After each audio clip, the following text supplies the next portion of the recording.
Olá, meus irmãos, a paz do Senhor Jesus Cristo, a todos em nome de Jesus, sejam bem-vindos à segunda aula de Cristologia.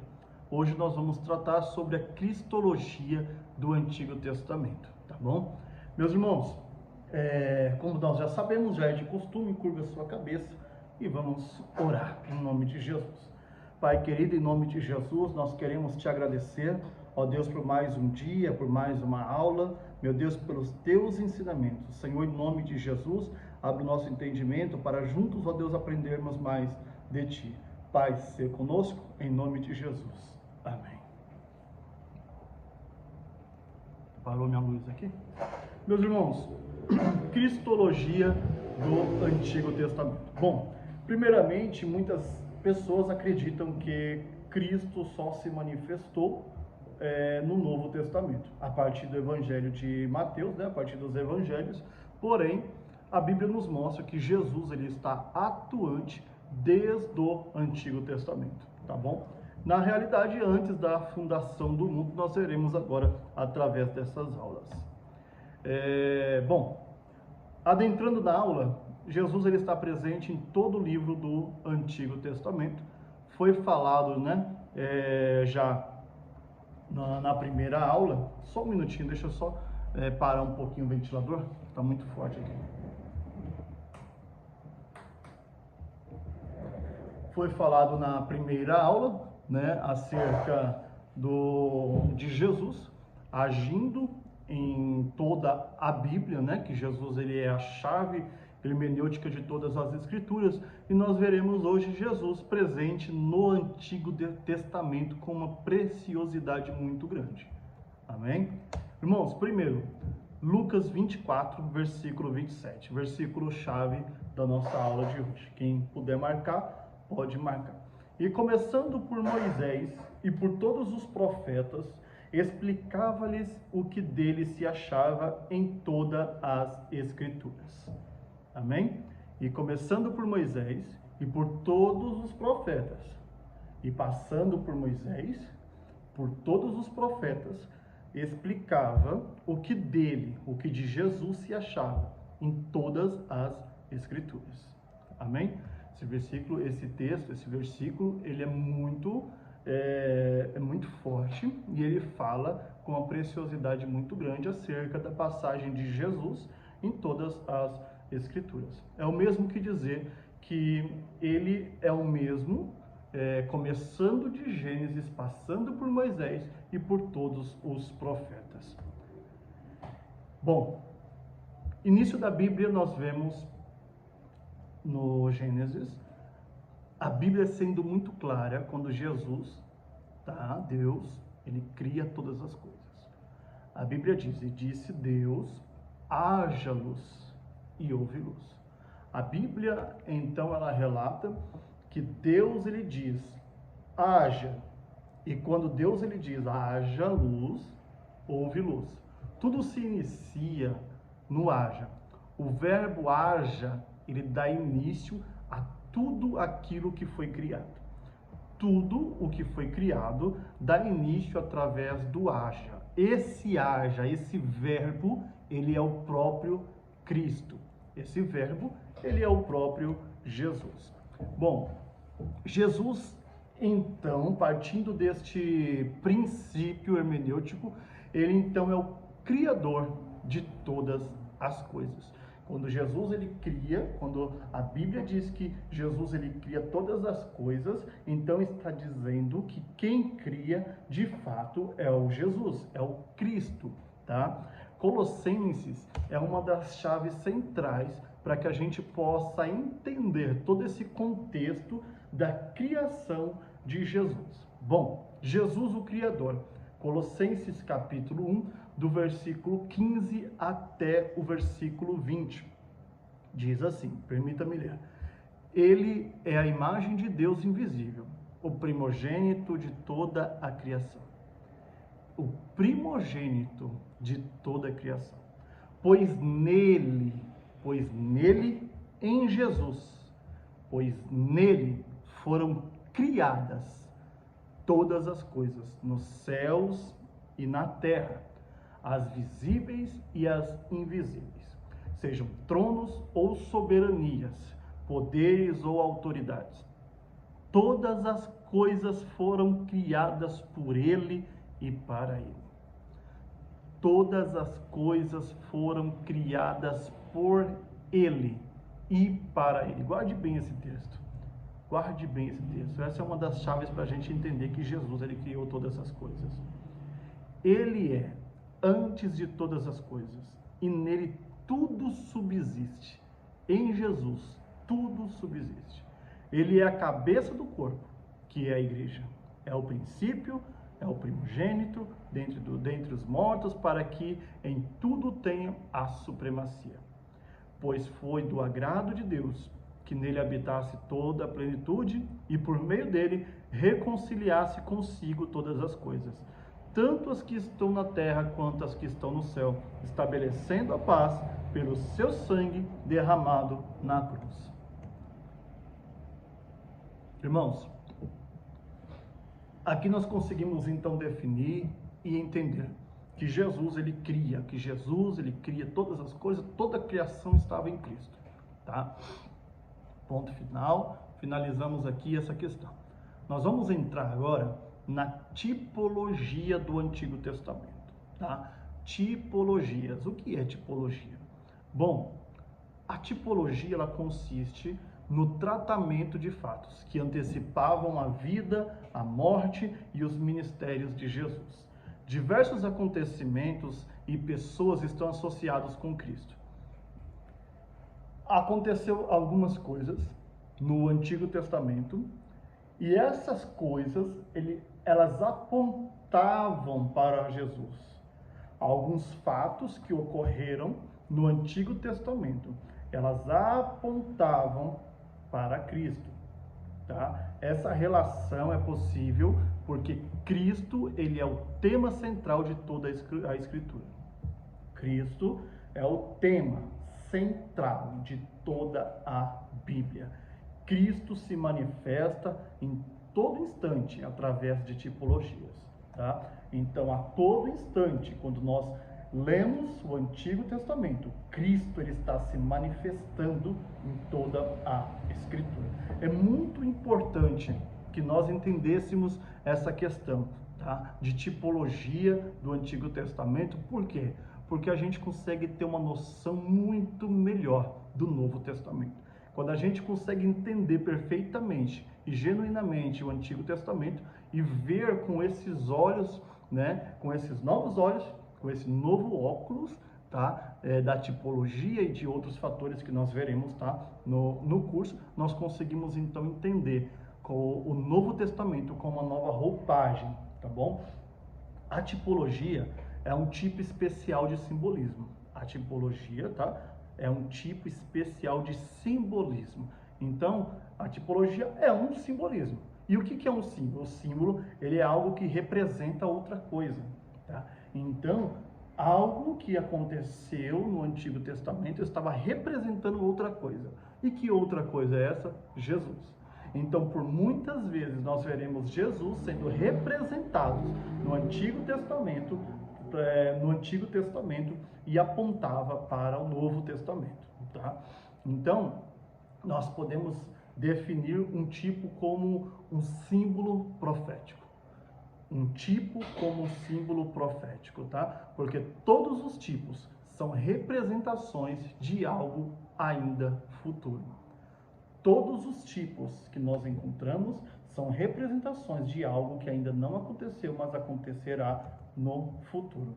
Mais especificamente, um tipo nas Escrituras é uma pessoa ou uma coisa no Antigo Testamento que prenuncia uma pessoa ou coisa do Novo Testamento.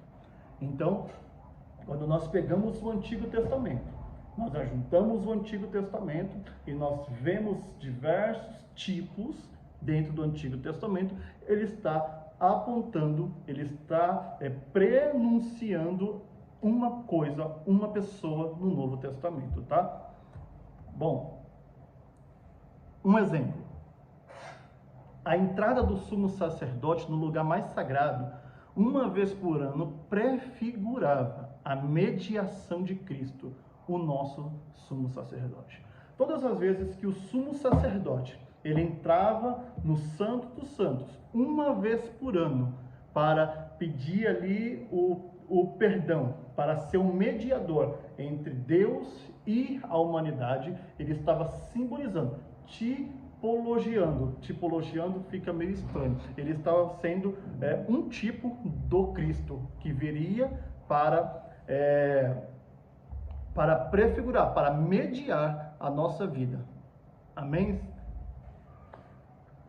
Jesus, então, ele está sendo prefigurado na figura do sumo sacerdote, porque Jesus é o sacerdote, o sumo sacerdote do Novo Testamento. Tá? Mais tarde nós vemos que Jesus ele é crucificado. Quando Jesus ele é crucificado, a Bíblia diz que o véu ele se rasga, né? O véu ele se rasga de cima até embaixo. E o véu nada mais é do que um tipo de Cristo.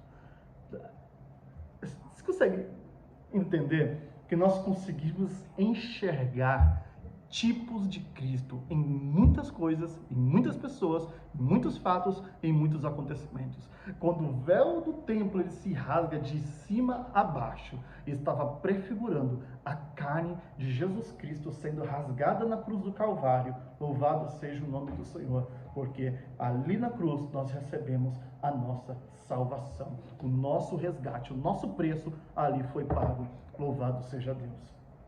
Meus irmãos, assim como o véu durante a crucificação, assim como o véu foi rasgado durante a crucificação, a carne também foi rasgada, tá? Ali sendo o nosso sacrifício.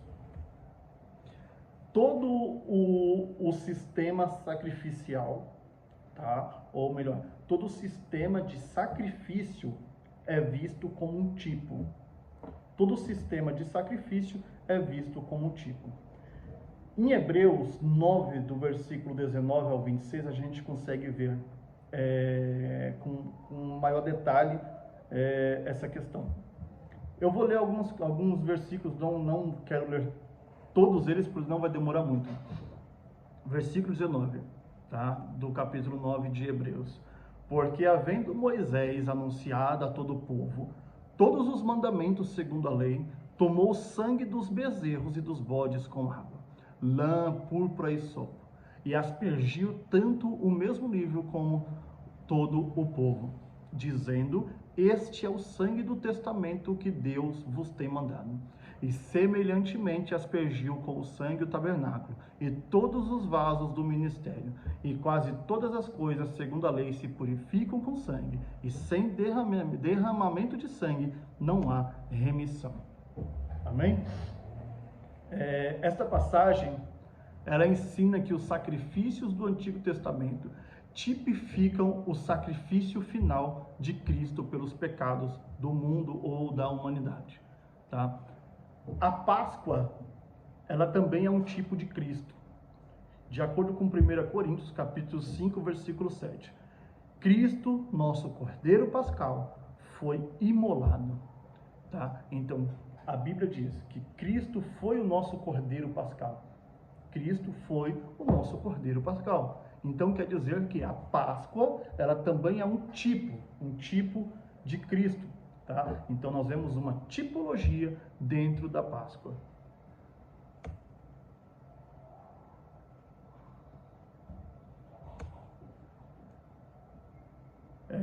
Vamos lá. A gente vai ver a questão do proto-evangelho, tá? Proto-evangelho. É da morte de Cristo que tratam muitos tipos de profecias no Velho Testamento, tá? É da morte de Jesus que muitas profecias do Velho Testamento, elas são tratadas, tá? Começamos com o proto-evangelho.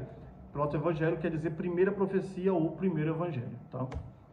Gênesis 3,15 é a primeira profecia acerca de Cristo na Bíblia Sagrada.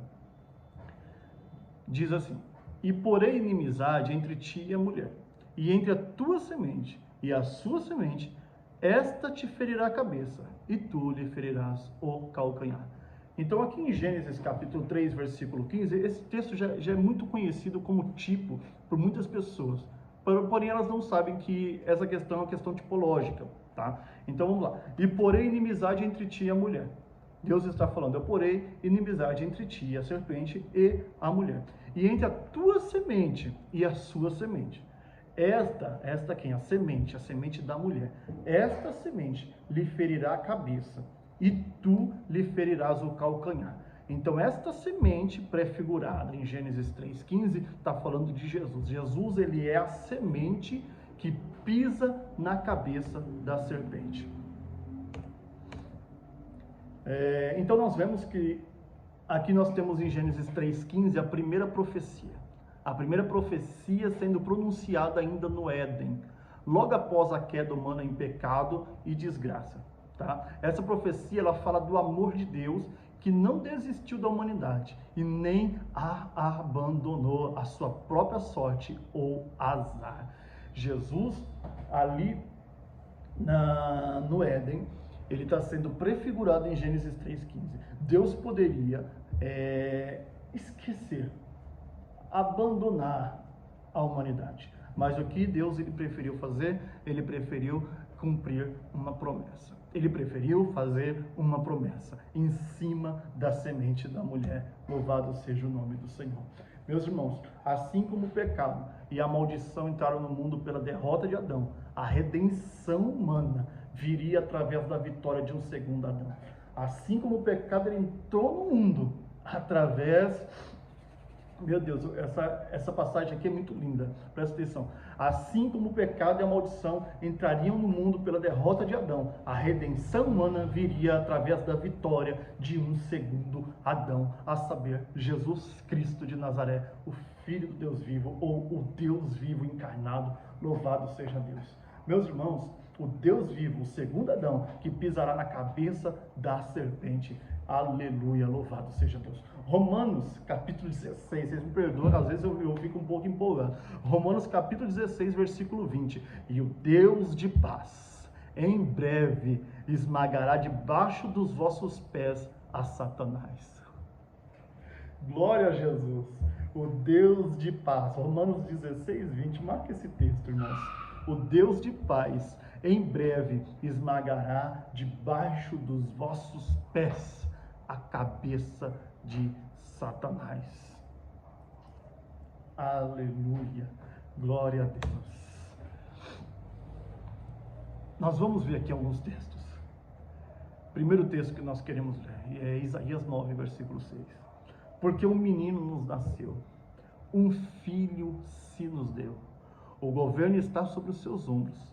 O seu nome será maravilhoso, conselheiro, Deus forte, Pai de eternidade, príncipe da paz. Próximo texto. Aqui vocês percebem que nós estamos falando de Cristo. Um menino Jesus. Jesus nos nasceu. Um filho, ele, o Pai, ele nos deu. O governo está sobre os seus ombros. E o seu nome será maravilhoso, conselheiro, Deus forte, Pai de eternidade, príncipe da paz. Glória a Deus. Muitas pessoas falam, não é Jesus não. Não está falando de Jesus. Meus irmãos, o que é preciso escrever dentro de uma profecia para alguns estudiosos, alguns teólogos entender que de fato é Cristo? É só porque não querem ver, é porque realmente não querem abrir os olhos para ver a tipologia de Cristo em cima desse texto. Bom, ficou difícil de compreender Jesus neste texto? Mateus capítulo 1, versículo 23.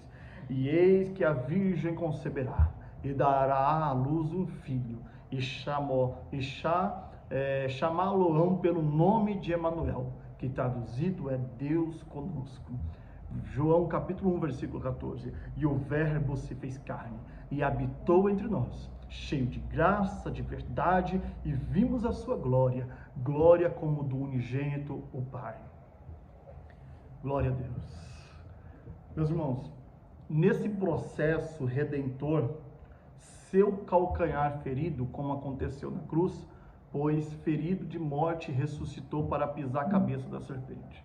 Jesus ele enfrenta então na cruz a antiga serpente que é Satanás. e ele vence todas as suas tentações. Nós vemos dentro das Escrituras, muitas vezes Jesus vencendo todas as suas tentações, cumprindo então as suas profecias. Marcos 1:13, Hebreus 4, do 14 ao 15, né? Então nós conseguimos ver Jesus vencer todas as coisas, todos os pecados, todas as maldições. Jesus venceu a cruz, Jesus venceu a morte, e Jesus, ele vai vencer novamente, porque ele voltará para buscar a sua igreja. Louvado seja Deus. O único homem verdadeiramente santo e justo, ele assume a culpa dos nossos pecados e a sentença de morte que estava sobre ele. Isso se encontra em 2 Coríntios 5:21, João 3:5, Isaías 53, do 4 ao 12. Glória a Deus.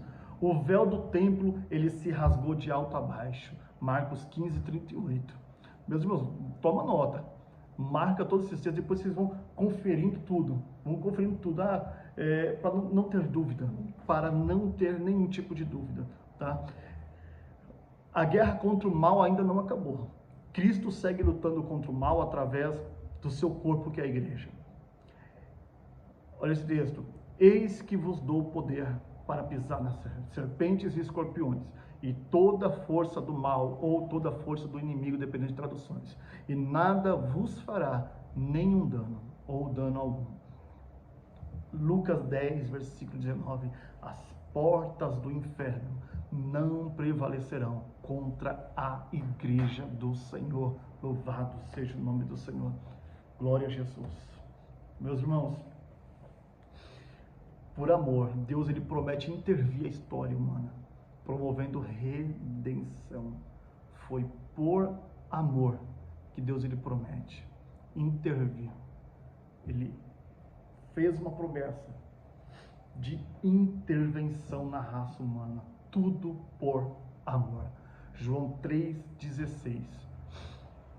Porque Deus amou o mundo de tal maneira que deu seu Filho unigênito, para que todo aquele que nele crê não pereça, não morra, mas tenha a vida eterna em Cristo Jesus. Esse texto, muitos teólogos afirmam que esse texto é o versículo-chave central de toda a Bíblia Sagrada.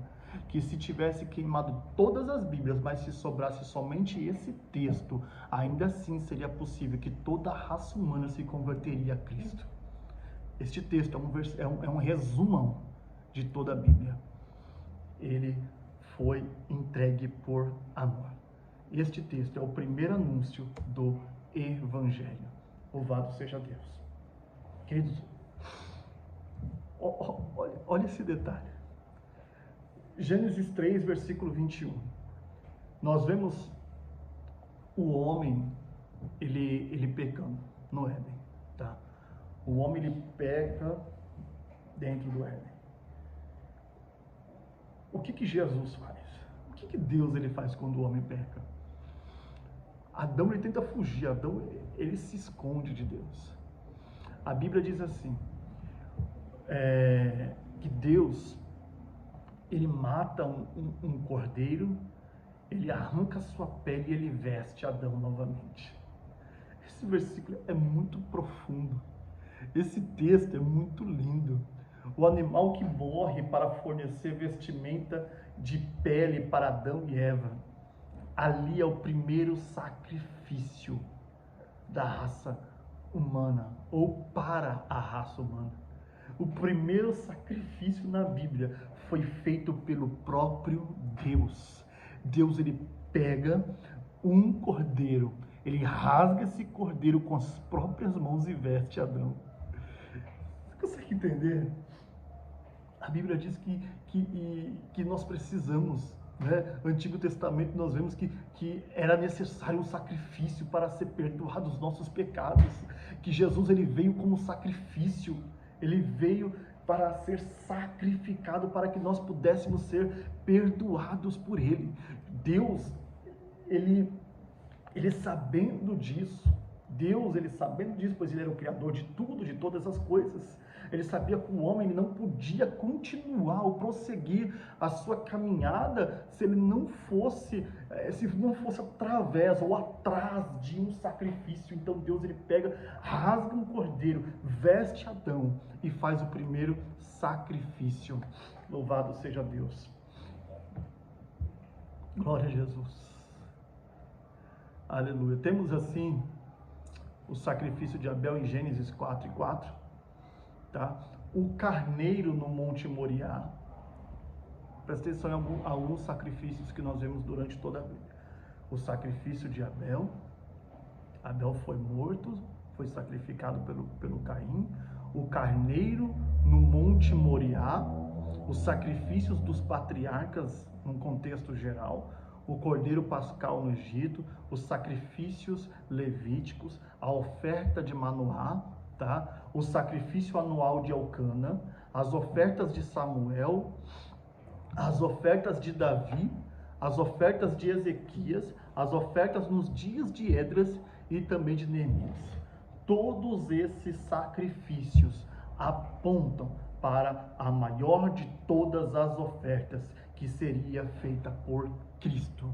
Todos esses sacrifícios apontam para o nosso Jesus Cristo de Nazaré.